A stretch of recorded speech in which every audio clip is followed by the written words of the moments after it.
Hello everyone, welcome to English grammar tutorial class. আজকের ক্লাসে আমরা কনফিউজিং ওয়ার্ড সিরিজের 3 নম্বর ক্লাসে চলে এসেছি। এর আগে তোমরা জানো আমি কনফিউজিং ওয়ার্ড সিরিজের 2টো ক্লাস করিয়ে দিয়েছি। যারা দেখোনি অবশ্যই দেখে নেবে, কারণ এখানে আমি এমন কিছু ওয়ার্ড সাথে সাথে মিনিং তোমাদের আমি শেখাচ্ছি যেগুলো প্রায়ই আমাদের কি করে থাকে, কনফিউজড করে থাকে। আজও সেই রকম কিছু ওয়ার্ড আমরা দেখব যেগুলো আমাদের সবসময় কনফিউজড করে থাকে। তাহলে চলো দেখা যাক। প্রথমে কি বেটার, আর একটা ওয়ার্ড কি ওয়েল।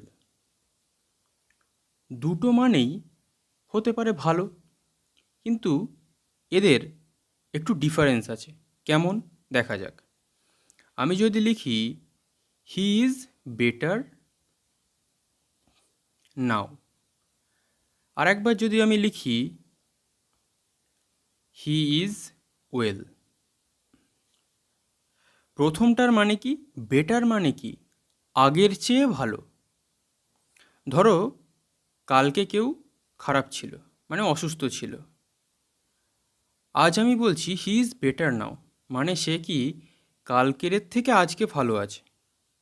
আর যখন আমি বলছি হি ইজ ওয়েল, তার মানে আমি ইন জেনারেলি বলছি যে সে সুস্থ আছে। আগে খারাপ ছিল ভালো ছিল এইরকম আমি বলছি না, আমি নর্মালি বলছি যে সে ভালো আছে। আর যখন আমি বলছি হি ইজ বেটার নাও, মানে সে আগের চেয়ে ভালো আছে। তাহলে বেটার মানে কি আগের থেকে ভালো থাকা বা অপেক্ষাকৃত ভালো থাকা, আর ওয়েল মানে কি বেশ ভালো থাকা বা সুস্থ থাকা। তাহলে বেটার আর ওয়েলের ডিফারেন্স হচ্ছে এটাই। এরপরে একটা ওয়ার্ড আসে, সেটা কি অডিয়েন্স, আর একটা কি স্পেকটেটরস।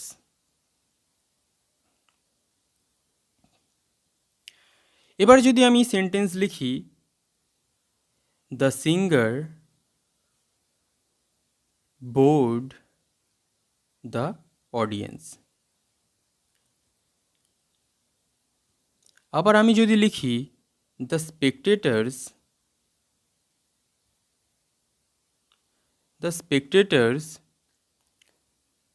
enjoyed the football match. তাহলে অডিয়েন্স আর স্পেকটেটর দুটোর মধ্যে কিন্তু ডিফারেন্স আছে। দুটোর মানেই কিন্তু দর্শক, কিন্তু কিভাবে দর্শকটা আলাদা সেটা আমাদের বুঝতে হবে। সিঙ্গার মানে কি যে গান করে, তাহলে দ্য সিঙ্গার মানে কি গায়কটা বোর্ড দ্য অডিয়েন্স, অডিয়েন্সকে বা শ্রোতাগণকে কি করেছিল, বিরক্ত করে দিয়েছিল। কারণ সে এমনই গান গেয়েছিল যে দর্শক সেই গানটাকে ভালোভাবে নেয়নি, মানে দর্শকের ভালো লাগেনি। আর একটা কি the স্পেকটেটার্স enjoyed the football match, দর্শকরা কি করেছিল, ফুটবল যে খেলাটা হচ্ছিল সেই ম্যাচটাকে এনজয় করেছিল, মানে কি উপভোগ করেছিল বা আনন্দ করেছিল। তাহলে অডিয়েন্স মানে শ্রোতা, যারা কানে কিছু শোনে। অডিয়েন্স মানে কি শ্রোতা। তোমরা অনেক সময় দেখবে যে কোনো যখন গানের প্রোগ্রাম হয় সেখানে বলে অডিয়েন্স, মানে কি তারা গানটাকে শুনছে। তাহলে অডিয়েন্সের বেসিক্যালি অর্থ হচ্ছে শ্রোতা বা যেটা যারা শোনে।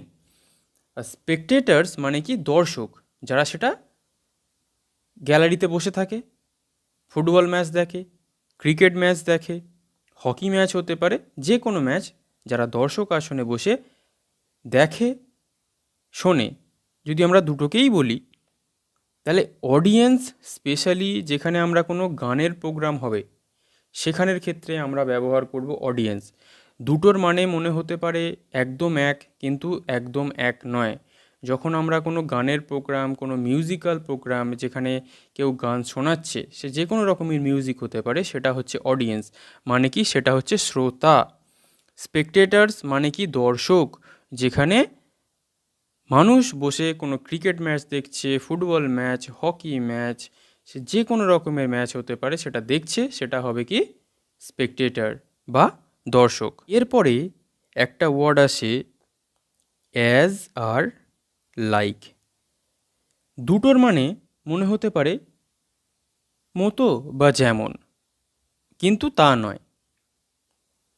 কীরকমভাবে তা নয়? আমি যদি বলি Singh as I am singing, আবার আমি যদি বলি সিং লাইক অরিজিৎ সিং, দুটোর মানে কিভাবে আলাদা? Singh as I am singing মানে আমি যেমন গাইছি ঠিক তেমন গাও। আর একটা কি, সিং লাইক অরিজিৎ সিং মানে কি অরিজিৎ সিংয়ের মতো গাও। তাহলে অ্যাজ মানে কিন্তু যেমন, আর লাইক মানে কি মতো। Singh as I am singing মানে আমি যেমন গাইছি ঠিক তেমন গাও, মানে অ্যাজ মানে কি যেমন, আর সিং লাইক অরিজিৎ সিং অরিজিৎ সিংয়ের মতো গাও। তাহলে আমরা একটা জিনিস মনে রাখতে পারি, যখন আমরা এই অ্যাজ মতো ব্যবহার করব, সরি অ্যাজ, তাহলে যখন আমরা অ্যাজ যেমন ব্যবহার করব তারপরে আমাদের একটা এই আই অ্যাম সিঙ্গিং এরকম একটা সেন্টেন্স লিখতে হবে।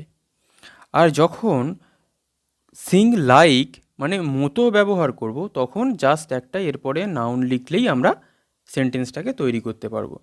তাহলে Singh as I am singing আমি যেমন গাইছি ঠিক তেমন গাও, আর সিং লাইক অরিজিৎ সিং মানে কি অরিজিৎ সিংয়ের মতো গান করো। তাহলে এই ডিফারেন্সটা আমাদের মনে রাখতে হবে। এরপরে আর একটা ওয়ার্ড আসে, সেটা কি অ্যাংশাস, আর একটা কি এগার। তাহলে অ্যাংশাস আমি কি লিখতে পারি? আই অ্যাম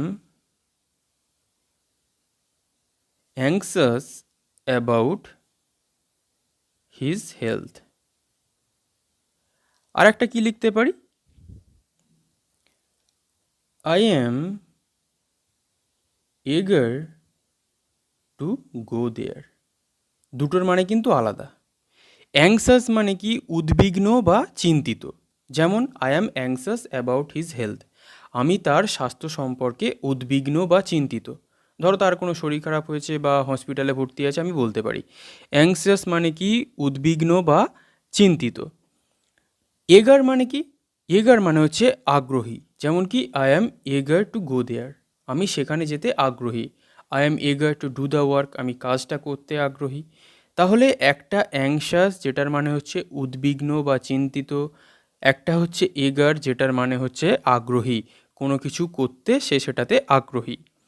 এরপরে আরও একটা জটিল ওয়ার্ড আমাদের সামনে এসে উপস্থিত হয়, সেটা হচ্ছে কি among R between.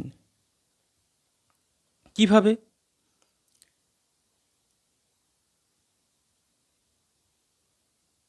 Distribute the sweets distribute the sweets among the three brothers। আর বিটুইনে কি লিখতে পারি?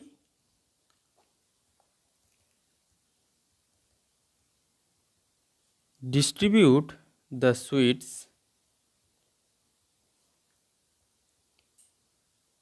between two brothers। তাহলে এর মধ্যেই আমাদের ডিফারেন্স লুকিয়ে আছে, অ্যামং মানেও মধ্যে, বিটুইন মানেও মধ্যে। মিষ্টিটা ভাগ করে দাও, ডিস্ট্রিবিউট মানে ভাগ করে দেওয়া, সুইটস মানে মিষ্টি। অ্যামং দ্য থ্রি ব্রাদার্স তিন ভাইয়ের মধ্যে মিষ্টিটাকে ভাগ করে দাও। আর একটা কি বিটুইন টু ব্রাদার্স দু ভাইয়ের মধ্যে ভাগ করে দাও। তাহলে অ্যামং কখন আমরা ব্যবহার করব? যখন দুইয়ের বেশি, তিন হতে পারে, চার হতে পারে, পাঁচ হতে পারে, যত ইচ্ছা হতে পারে। তাহলে দুইয়ের বেশি যখন আমরা ব্যবহার করব কারোর মধ্যে কিছু ভাগ করে দেওয়া, বন্টন করে দেওয়া, তখন আমরা ব্যবহার করব অ্যামং। এবং যখন পার্টিকুলারলি দুজনের মধ্যে আমরা কিছু ভাগ করব, যাই করতে পারি, তখন আমরা ব্যবহার করব তাহলে বিটুইন।